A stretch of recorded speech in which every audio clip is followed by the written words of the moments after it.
이재명 대통령은 빚탕감을 더 하겠다라는 발언을 시사했고요. 야당에서는 빚 갚으면 바보냐라고 반발하고 있습니다. 이재명 대통령의 이야기부터 들어보시죠.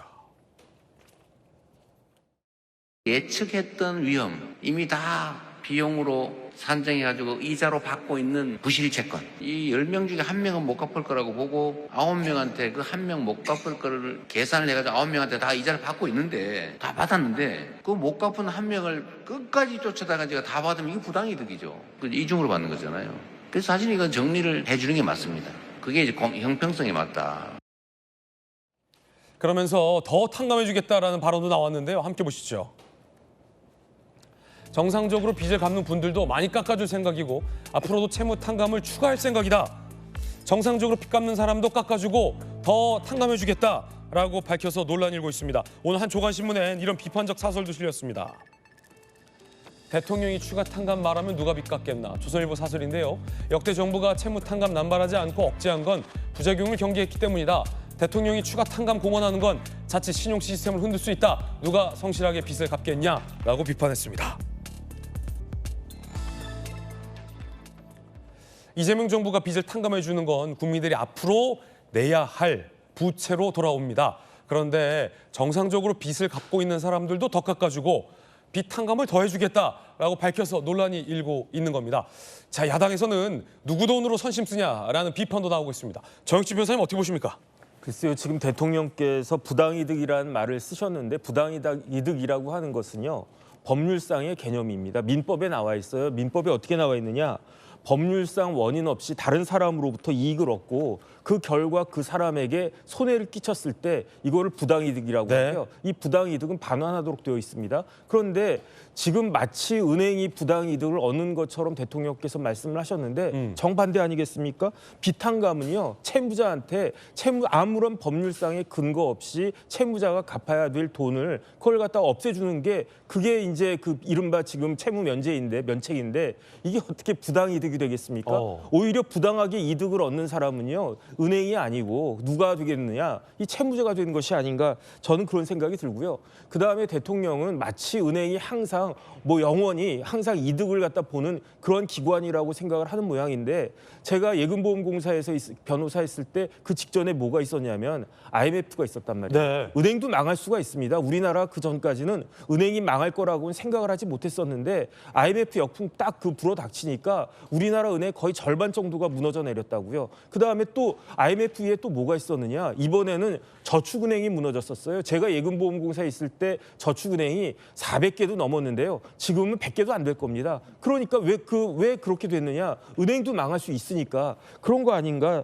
저는 그런데 은행이 왜 망합니까? 부실채권이 늘어나기 때문에 망하는 거고, 부실채권은 왜 늘어나는가? 결국은 채무자들이 돈을 안 갚기 때문에, 그러니까 금융기관에서 추심해가지고 만약에 그 추심 같은 걸 안 한다라고 하면 누가 은행에서 돈 빌리고 돈을 갚겠습니까? 예컨대 제가 은행에서 1억을 빌렸는데 은행이 이자도 안 내고 그래도 가만히 있으면 저 같아도 돈 안 갚죠. 그렇게 되면은 우리나라 시스템이 무너지고, 그다음에 이러한 금융이라고 하는 것은 전염성이 있기 때문에 어떤 데서 이런 게 된다구나 그렇게 되면은 그 시스템 자체가 무너질 수 있고, 그게 뱅크런 아니겠습니까? 대통령이 그 변호사 출신이신데 부당이득이라고 하는 개념을 저렇게 정반대로 사용하는 것이 사실 조금 우려스럽다 이런 생각이 듭니다. 더 탕감해주겠다는 발언에 대해서 어떻게 보십니까? 더 우려가 되는 거죠. 네. 그러면은 여태까지는 거기 한계에 걸려 있는 사람이 내가 갚아야 되나 말아야 되나 이런 생각을 갖다 할 텐데, 그런데 더 탕감해 주겠다라고 하면은 나한테도 차례가 돌아오겠네. 그러면은 건전한 그러한 채무자들도 나도 기다리고 있으면 나까지 올까? 이런 생각하지 않겠습니까? 무엇보다도 이런 식의 마인드가 되어버리면요, 자본주의 사회에서는 열심히 일한 사람한테 보상이 돌아가고 그다음에 그 책임을 져야 되고 이런 것들이 시스템인데, 이런 마인드 자체가 무너지면 어떡하나 굉장히 우려가 됩니다. 조규 변호사님 어떻게 보십니까? 이재명 대통령이 이번에 대출탕감 정책을 비롯해서 이 민간 소비지원 쿠폰까지 그 기본적 철학을 쭉 설명한 내용이었다고 보고요. 부당이득이라는 표현이 이제 법률적 표현이긴 하지만 그렇게 엄격하게 민법상 부당이득 개념이라기보다는 은행이 지금까지 사실상 가계대출 이자로 수익을 올리는 이 구조에서 파생된 문제점을 지적한 거로 볼 수 있어요. 그러니까 계속 보면 주택 관련 부동산 정책도 그렇고 실제 윤석열 정부 3년 동안은 이 대출을 늘려서 집을 살 수 있는 구조를 계속 만드는 구조였고 실제 자영업자들도 마찬가지고 그냥 은행은 그런 식으로 해서 대출 이자를 통해서 막대한 수익을 올리고 있는 반면에 이제 그 대출 이자라는 게 결국에 이 회수할 수 없는 부실 채권에 대한 손실률을 감안한 것을 고려해서 한국은행의 금리 정책에 따라 이렇게 자꾸 올리니까 결국 궁극적으로 은행은 그러한 이득을 다 반영한 금리 정책을 써서 막대한 수익을 올리고 있음에도 불구하고 실제 은행으로부터 대출을 받은 자영업자든가 서민들은 굉장히 힘들어하는 구조, 이거를 구조적으로 개혁했다는 얘기니까요. 이게 타당한 얘기 아니겠습니까? 은행은 정혁진 변호사님 말씀대로 국가 경제의 어떤 IMF 칸 정도의 비상 사태가 벌어지는 경우에 망할 수도 있습니다만 그 이후에 지금까지는 어떻습니까? 은행은 단 한 번도 실패 없이 실제 막대한 이자 수익을 올리면서 지금 뭐 경제가 전체가 불경기임에도 불구하고 영업이익을 계속 최고치를 치고 있습니다. 이런 부분에 대해서 언급을 하면서 이제 하실 수 있는 말씀이라고 보고, 이게 결국에 대출을 추가적으로 부채 탕감이라는 것도 보면 전체 네.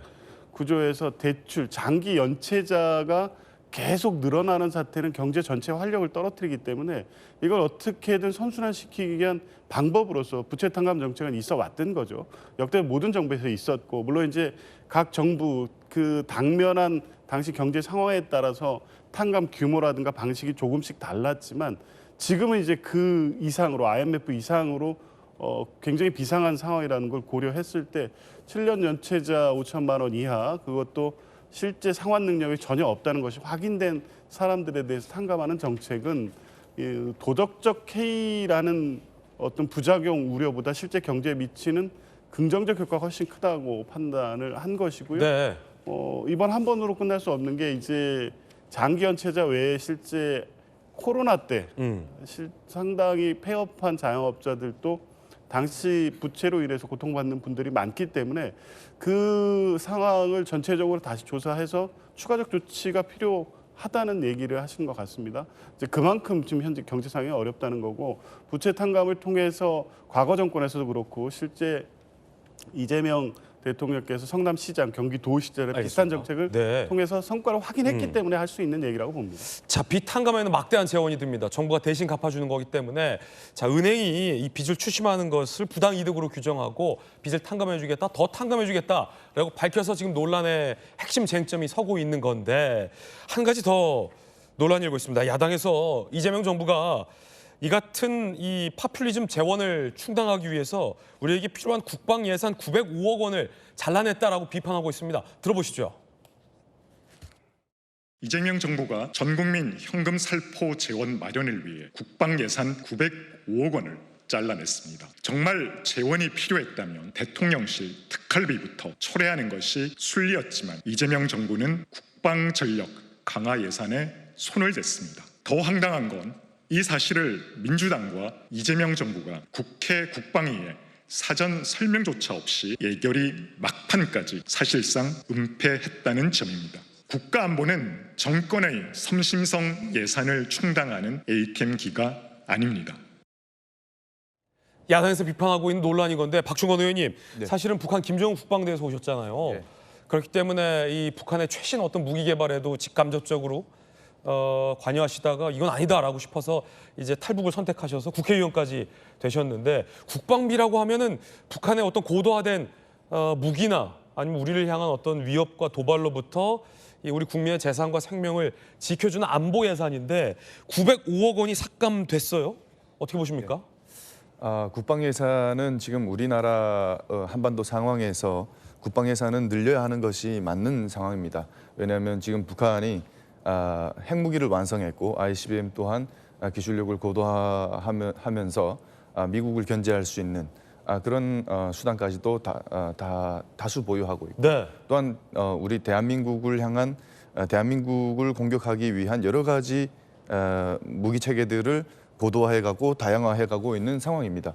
그리고 박충원 의원께서 네. 제일 잘 아실 텐데, 일각에서는 북한이 갖고 있는 핵이나 미사일이 뭐 같은 동포를 위해서 쓰는 게 아니다, 뭐 대화용 카드다, 협상용 카드다, 미국을 향한 것이다 라면서 이렇게 좀 두둔하고 옹호하는 국내 일부의 시각도 있거든요.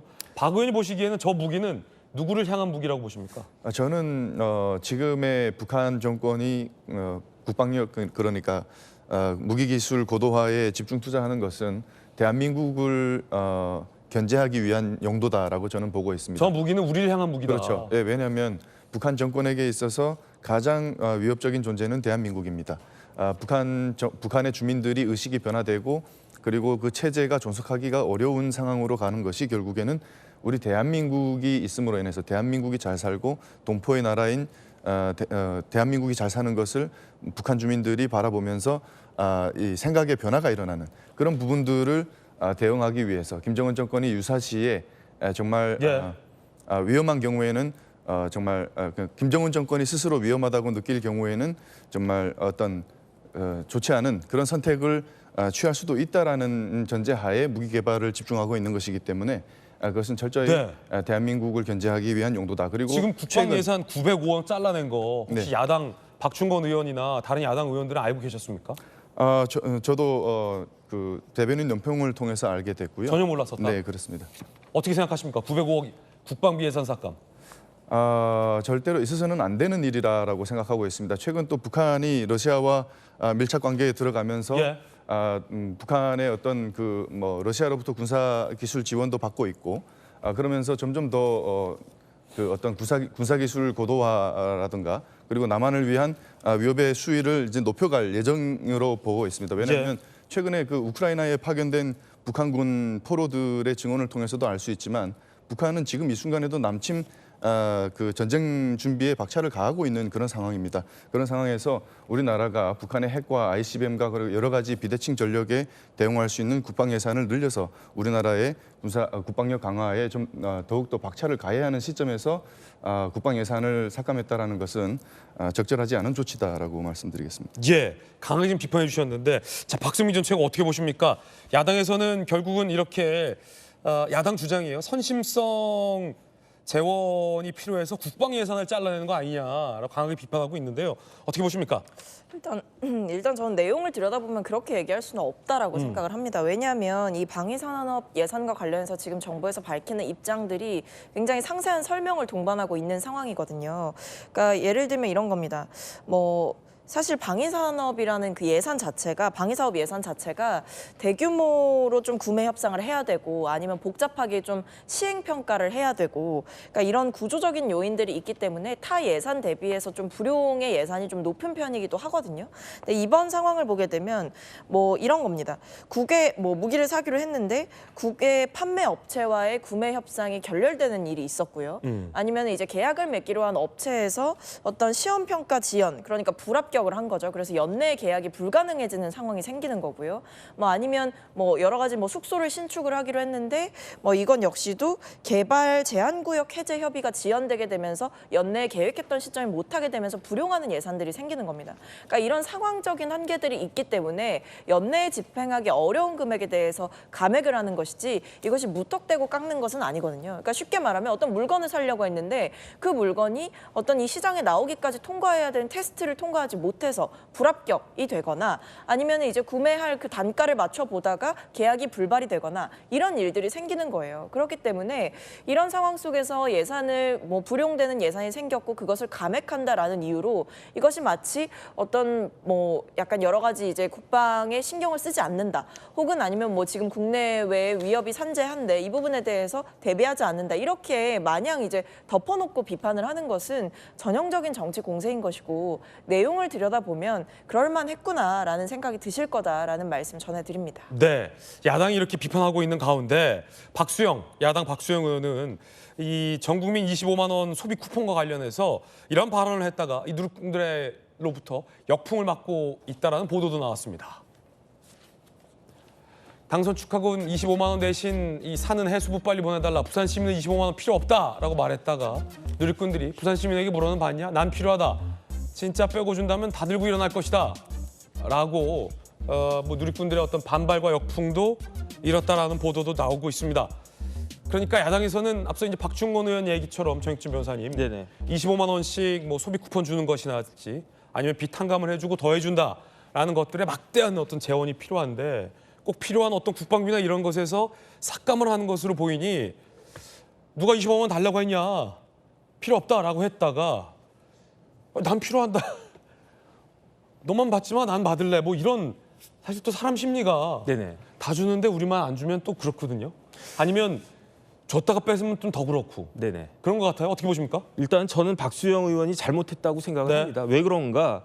이게 지금 뭐 1인당 평균 25만 원이 될지 더 될지가 모르겠는데 그 돈이 전체 예산으로 하면 뭐 13조, 15조 뭐 그런 이야기 나오고 있지 않습니까? 정확한 금액은 제가 계산을 안 해봤지만 그런데 예컨대 한 13조 정도 돈이 들어갔다라고 해도 예컨대 우리나라의 뭐 대왕고래 프로젝트 성공해가지고 1년에 뭐 몇십 조가 그냥 무상으로 들어오는 그런 상황이 돼서 아이 그 이익이 났으니까 이거 국민들이 나눠 갖자 이런 건 모르겠는데 지금 우리나라는요 빚이 1,000조가 넘는 나라가 됐어요. 지금 뭐 전체 그 정부 빚만 아니라 다른 이런저런 뭐 지방자치단체 공기관 빚까지 다 합치면 빚이 우리나라 GDP보다 더 많은 그런 나라가 되어가고 있단 말이죠. 네. 그러면 결국은 빚이라고 하는데 조금 전에 말씀을 드렸지만 빚이라고 하는 건요 반드시 따라붙게 되는 게 있습니다. 그게 뭐냐면 이자가 붙잖아요. 그러니까 예컨대 제가 25만 원 받았어도 그 돈이 그냥 저한테 주어지는 게 아니라 저나 아니면 제 아이들이나 제 후배들이나 이런 사람들이 갚아야 될 돈이고요. 그렇다라고 하면 25만 원 받았지만 갚아야 될 돈은 30만 원이 될지 40만 원이 될지 모른단 말이죠. 예. 그렇다라고 하면 저 같아도 25만 원이라도 받아야지 나중에 30만 원, 40만 원 갚을 때 그나마 덜 억울하지. 아, 그런 아니, 심리군요. 한 푼도 안 받았는데 내가 30만 원, 40만 원을 다 갚아야 된다. 그거를 제가 결정할 문제이지 왜 제3자가 아무리 그 야당의 국회의원이 라고 하더라도 그런 부분들에서 왜 간섭을 하느냐. 지금요 저 같아도 굉장히 화가 나고 기분이 나쁜데 거기에다가 불을 지른 것이 아닌가 저는 그런 생각이 들어서 박수영 의원이 사과를 갖다 하셔야 되는 거 아닌가 싶습니다. 네, 조경 변호사님. 그 민심하고 얼마나 동떨어져 있는지를 다적으로 보여준 사례라고 보는데요. 비판을 할 수 있습니다. 정책의 뭐 가치 판단이 틀리고 이 정책이 실효적이지도 않다는 비판은 뭐 국민의힘이 해오고 있으니까 그럴 수는 있지만 이미 실행이 돼서 전 국민에게 지원되는 그 소비 지원금을 무슨 자격으로 받아라 말아라 이렇게 얘기를 하는 겁니까? 그러니까 이건 실제 죄송합니다. 네. 그러니까 부산 시민들이 뭘 바라는지에 대한 어떤 판단조차도 왜 지역구 의원이 제대로 못 하시는지 모르겠어요. 이걸 또 산업은행과 또 결부시켜서 말씀하셨더라고요. 그런데 어쨌든 박수영 의원은 동의하시지 못할지 모르겠지만 부산 시민들은 이재명 정부가 추진하려는 북극 항로 또 HMM의 부산 이전, 해수부의 신속한 부산 이전에 대해서 적극적으로 환영하고 있습니다. 이게 지역 경제 발전을 위해서 그 과거 어떤 정부도 그리고 국민의힘의 많은 그 지역구 의원도 해내지 못한 부분에 대한 기대를 주기에 충분한 뭐 이 방향들이기 때문에 그런 상황에서 이미 자기들이 네. 집권했을 때 공약했던 산업은행 이전을 하지도 못해놓고 지금 와서 이재명 정부가 하는 민생회복 소비 쿠폰이라든가 또 해수부 이전이라든가 등등에 대해서는 쌍수를 들어 환영해도 부족할 판에 부산 시민들의 어떤 뜻과 이렇게 정반대로 가는 입장을 계속 발표하는 것이 정치적으로 무슨 도움이 될지 그리고 부산 시민들의 심경을 조금이라도 헤아리는 정치적 행보를 하고 있는지 묻지 않을 수 없습니다. 네, 소비 쿠폰 사용처도 보도가 되고 있는데 사용 가능한 업종은 전통시장과 동네마트, 대기업 슈퍼마켓은 사용 불가합니다. 프랜차이즈 가맹점은 쓸 수 있는데 직영점은 쓸 수 없습니다. 배달 앱은 만나서 결제할 때 쓸 수 있는데 어플 결제는 안 됩니다. 백화점 내 임대 매장은 쓸 수 있는데 백화점 면세점은 안 됩니다. 연매출 30억 이하 약국 의원은 되는데 30억 초과 약국 의원은 안 됩니다. 교습소와 학원에서 쓸 수 있는데 전자제품 판매점에서는 쓸 수 없다고 합니다. 첫 번째 이야기 전해드렸습니다.